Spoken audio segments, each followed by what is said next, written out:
A continuación, Verde 2.0.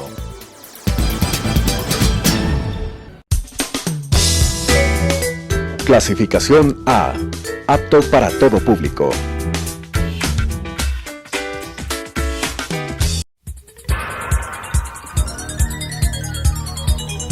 Las opiniones vertidas en este espacio por la producción y dirección del programa son de exclusiva responsabilidad de sus autores y de quienes intervienen en ellos.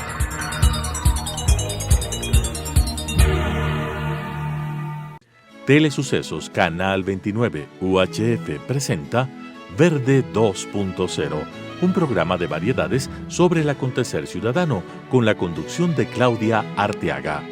Verde 2.0. Gracias por estar con nosotros en este espacio de Verde 2.0, en donde siempre buscamos temas de ambiente, temas de sostenibilidad, y el día de hoy tenemos la suerte de contar con la subsecretaria del Ministerio de Ambiente, Agua y Transición Ecológica, que está con nosotros pese a que está por viajar a la ciudad de Panamá. Karina, ¿cómo trabajar y cómo mirar lo que están avanzando ustedes con esa serie de certificaciones como ministerio? Quisiera que nos cuente un poquito. Ayer creo que el país entero estuvo pendiente de este cambio de deuda que se generó con esta importante organización a nivel mundial. Pero en todo esto, ¿cómo analizar y cómo mirar todo lo que estamos viviendo en estos últimos tiempos? Usted, como viceministra Karina Barrera, como subsecretaria, ¿cómo estamos mirando todo lo que está pasando en el país y todo lo que está avanzando el ministerio?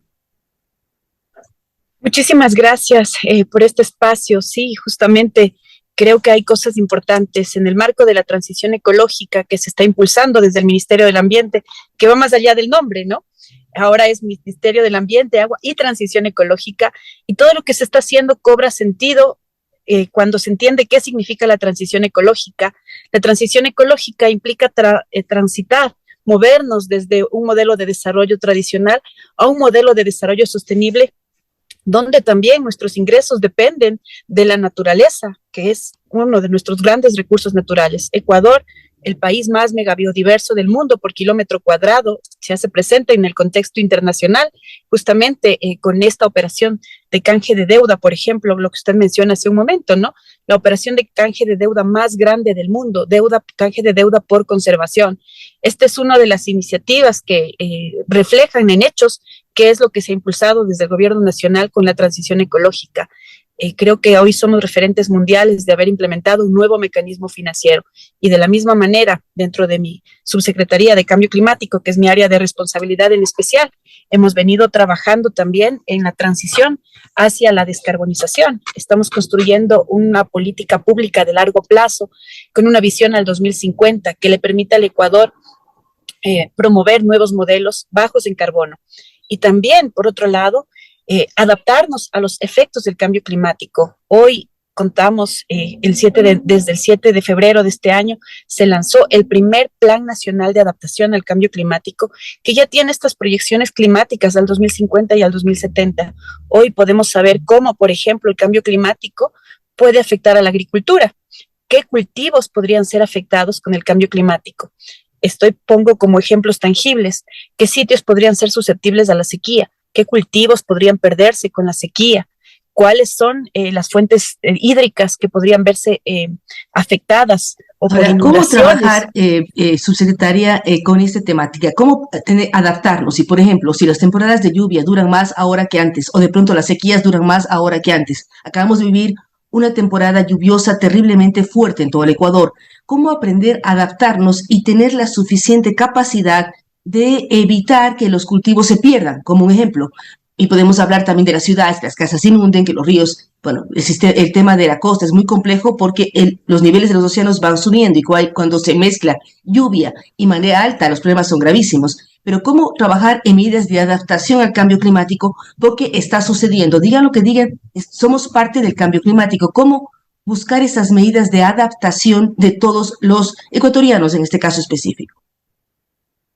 Creo que el primer paso que se ha dado es contar con información clara de cuáles pueden ser esos efectos del cambio climático en el país. Antes no teníamos esa información.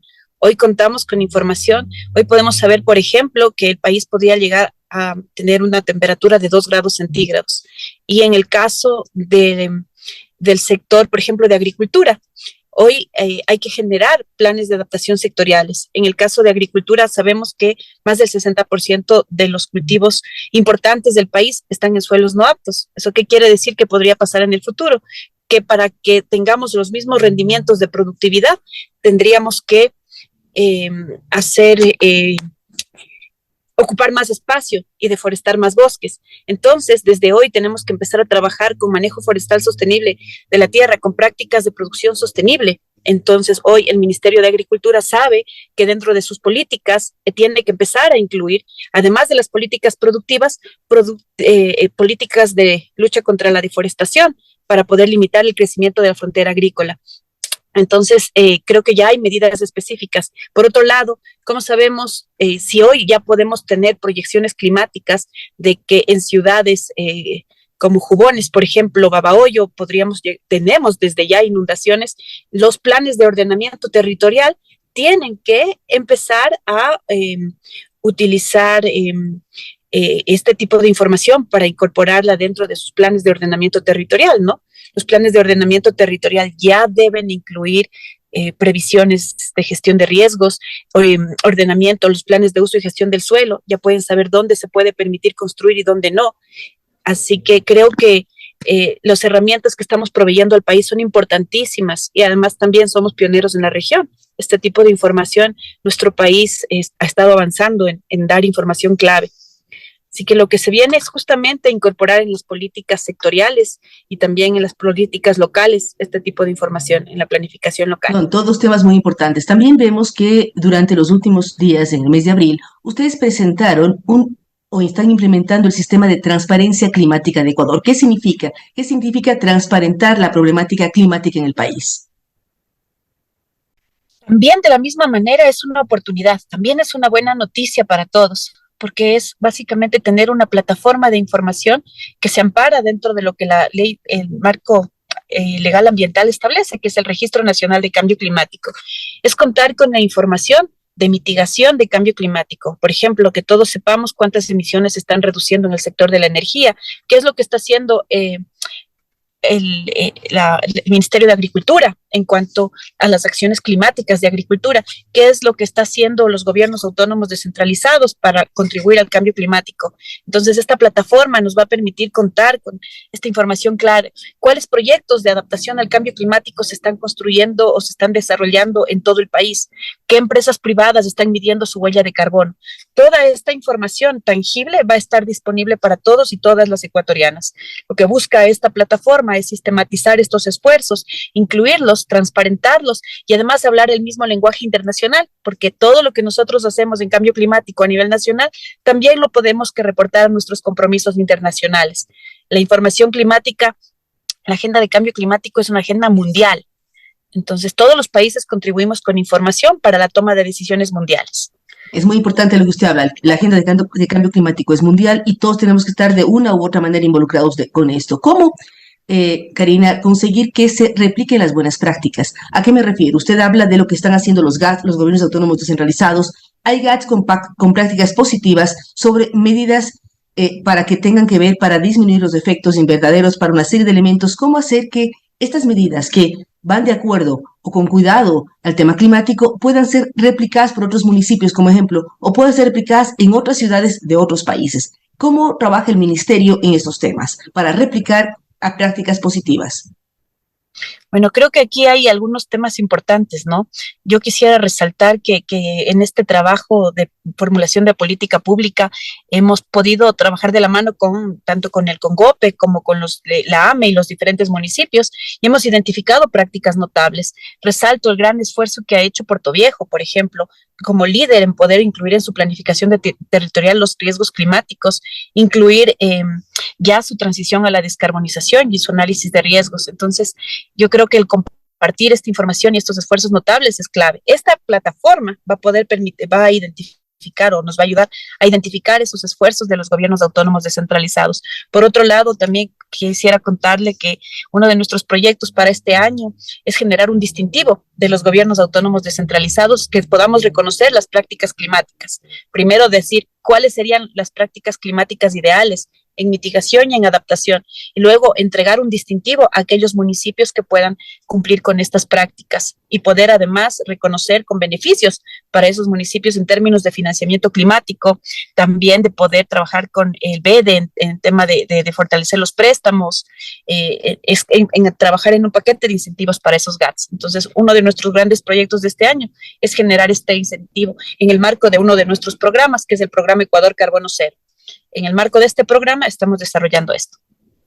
Estamos mirando también el trabajo que hacen ustedes con el INAMI para saber qué ha pasado con los diferentes eventos que tienen que ver con temas climáticos, pero también cuáles tienen que ver con cambio climático. Es fuerte la información que ustedes nos dicen porque, según la Cuarta Comunicación Nacional sobre Cambio Climático, en el periodo 2010-2020, es decir, solamente en 10 años, se registraron más de 13.000 eventos extremos vinculados con el clima.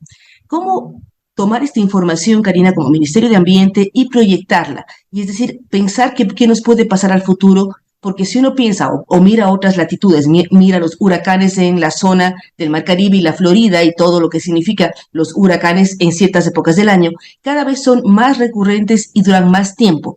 ¿Cómo prepararnos como país para estar pendiente de ello y evitar de pronto con medidas de mitigación y adaptación que se generen mayores problemas?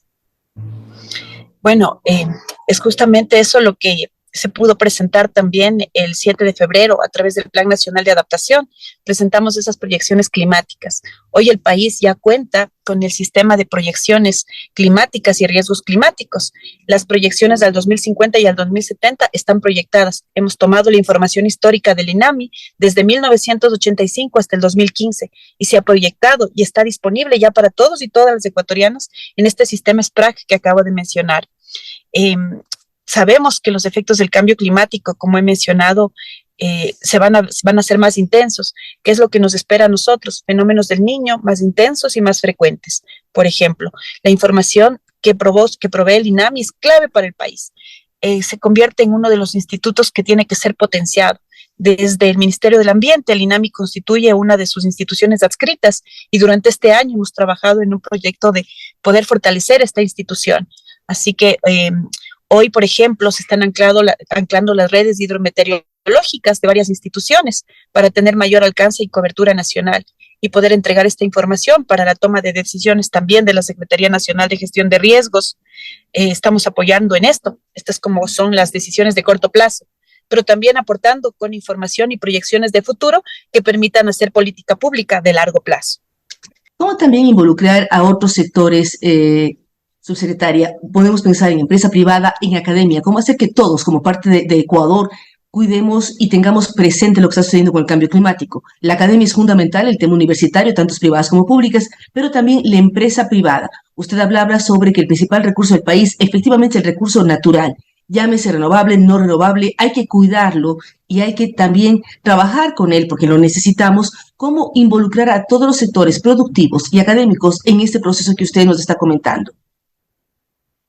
Muchísimas gracias, es una buena pregunta. Yo creo que por una parte estamos hablando de la política pública que se tiene que generar a nivel sectorial, donde todos tenemos que ser parte de esta formulación, pero también de programas y proyectos específicos. En el caso del Ministerio del Ambiente, de la Subsecretaría de Cambio Climático, hemos lanzado el programa Ecuador Carbono Cero.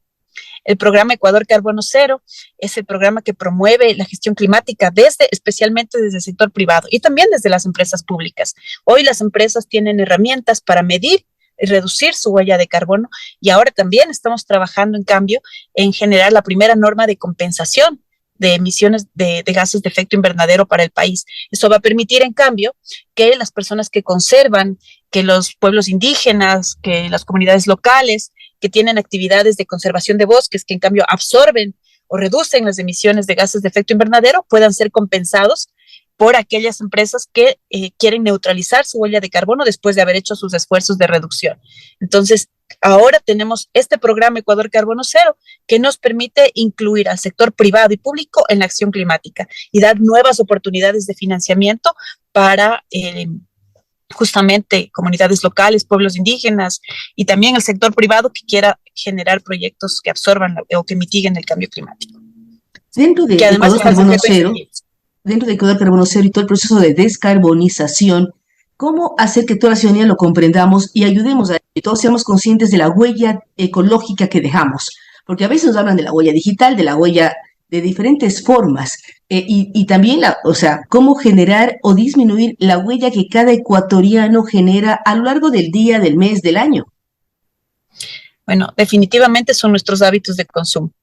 El cambio climático se deriva de la manera en la que estamos consumiendo, porque se produce también en base a lo que nosotros decidimos. Si nuestros modelos de consumo, nuestras mínimas decisiones de compra en los supermercados, por ejemplo, si nosotros empezamos a considerar dentro de nuestras decisiones de compra cuál es el destino del empaque, si yo prefiero un empaque reciclable o prefiero un empaque de una sola vida, ¿qué es lo que quiero escoger? ¿Necesito cambiar de celular 4 veces al año o puedo vivir con un celular de una versión anterior?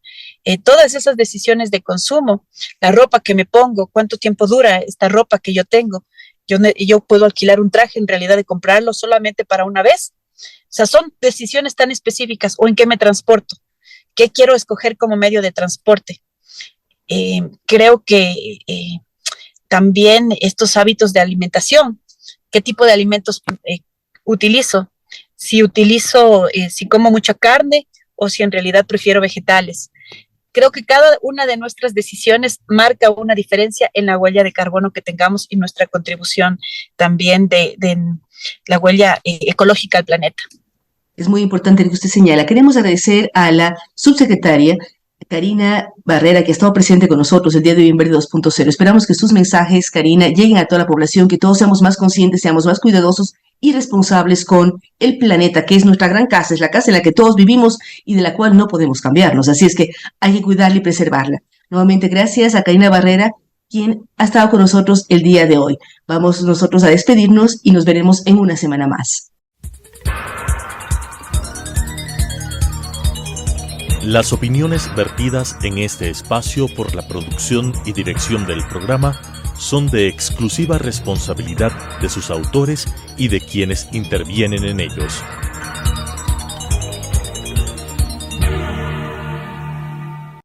Telesucesos Canal 29 UHF presentó Verde 2.0, un programa de variedades sobre el acontecer ciudadano con la conducción de Claudia Arteaga. Verde 2.0.